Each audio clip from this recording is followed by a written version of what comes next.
নমস্কাৰ বন্ধু বান্ধৱীসকল, মই আকৌ এটা ভিডিঅ' লৈ আপোনালোকৰ মাজত উপস্থিত হ'লোঁ। আপোনালোক সকলোৱে জানে যে আজি 5 ছেপ্টেম্বৰ শিক্ষক দিৱস আৰু এই ভিডিঅ'টোৰ যোগেদি সেই মহান শ্ৰদ্ধাৰ শিক্ষাগুৰুসকলক শ্ৰদ্ধাৰে প্ৰণাম যাচিলোঁ।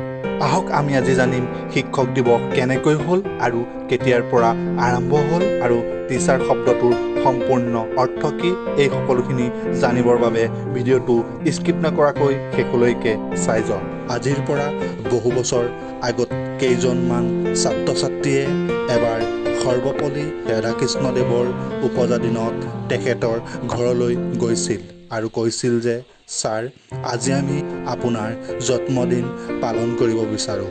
আৰু তেতিয়া সৰ্বপল্লী ৰাধাকৃষ্ণদেৱে অতি সৰলতাৰে ছাত্ৰ ছাত্ৰী কেইজনক কৈছিল, মোৰ জন্মদিন যদি পালন কৰিব বিচৰা তেন্তে সকলো বিদ্যালয়তে সকলো শ্ৰেণীৰ শিক্ষকক লৈ ৰাজহুৱাভাৱে আয়োজন কৰা। আৰু ছাত্ৰ ছাত্ৰীসকলে হ'ব বুলি কৈ সেইদিনা সকলো শিক্ষকক সম্বৰ্ধনা জনাই সৰ্বপল্লী ৰাধাকৃষ্ণদেৱৰ জন্মদিৱস পালন কৰিছিল। আৰু সেই দিনটো আছিল 1962 চনৰ 5 ছেপ্টেম্বৰ দিনা। আৰু সেই দিনাৰ পৰাই সৰ্বপল্লী ৰাধাকৃষ্ণদেৱৰ ওপজা দিনটোকেই প্ৰতি বছৰে ভাৰতবৰ্ষত শিক্ষক দিৱস হিচাপে পালন কৰি আহিছে। স্বাধীন ভাৰতৰ প্ৰথমগৰাকী উপৰাষ্ট্ৰপতি হৈও সদায় নিজক শিক্ষক বুলি চিনাকি দি ভাল পাইছিল ৰাধাকৃষ্ণদেৱে। এয়ে আছিল সৰ্বপল্লী ৰাধাকৃষ্ণদেৱৰ সহজ সৰল জীৱন যাপন। আহক এতিয়া আমি টিচাৰ শব্দটোৰ সম্পূৰ্ণ অৰ্থ জানো।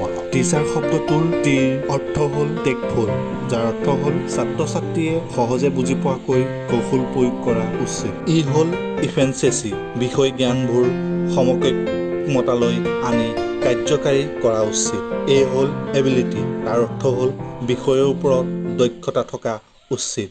চি হ'ল কেৰেক্টাৰ, ইয়াৰ অৰ্থ হ'ল চৰিত্ৰ ভাল হোৱা উচিত এজন শিক্ষকৰ। এইচ হ'ল হিউমৰ, ৰসিকতা থকা এজন শিক্ষক হোৱা উচিত।